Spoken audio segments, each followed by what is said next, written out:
Magandang umaga, narito ang update ukol sa maging lagay ng ating panahon.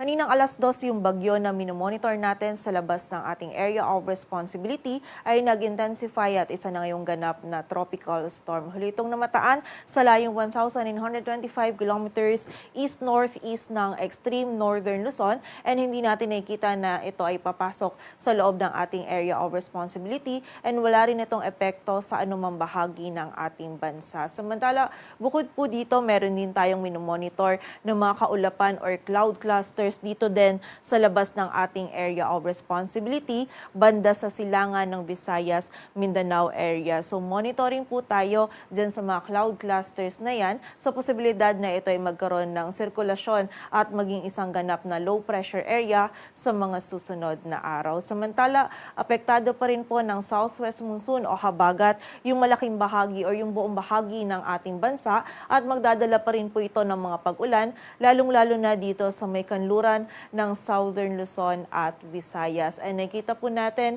ngayong weekend hanggang sa or maging sa susunod na linggo ay patuloy nga pong iiral itong habagat at magdadala ng mga pag-ulan sa malaking bahagi ng ating bansa. At posible po maging mas maulan pa yung panahon na ating mararanasan by next week.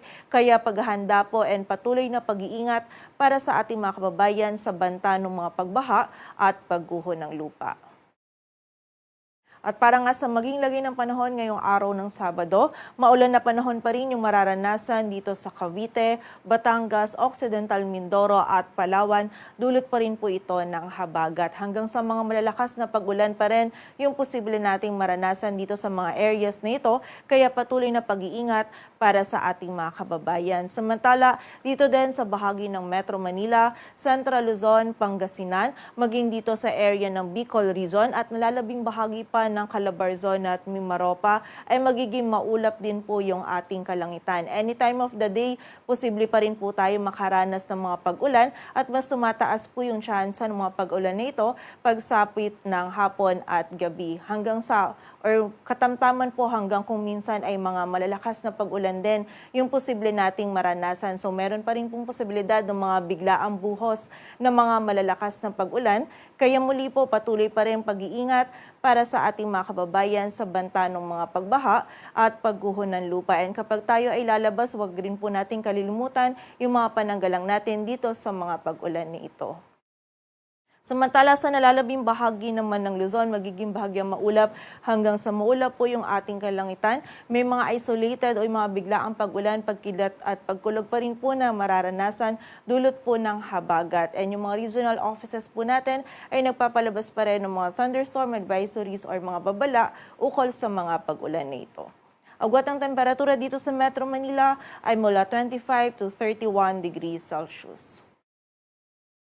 Samantala buong bahagi pa din ng Visayas at Mindanao, maging dito nga din sa area ng Palawan, patuloy pa rin pong maulan na panahon yung ating mararanasan. Mga katamtaman hanggang sa mga malalakas din po yung mga pag-ulan, lalong-lalo na dito sa area ng Palawan at Western Visayas. And dahil nga po patuloy na nakakaranas pa rin ng mga pag-ulan, itong malaking bahagi ng Visayas at Mindanao, maging yung area ng Palawan, simula pa po ng mga nakaraang araw, ay pagiging alerto po and doble ingat din sa mga kababayan natin dyan sa banta pa rin ng mga flash floods at landslides.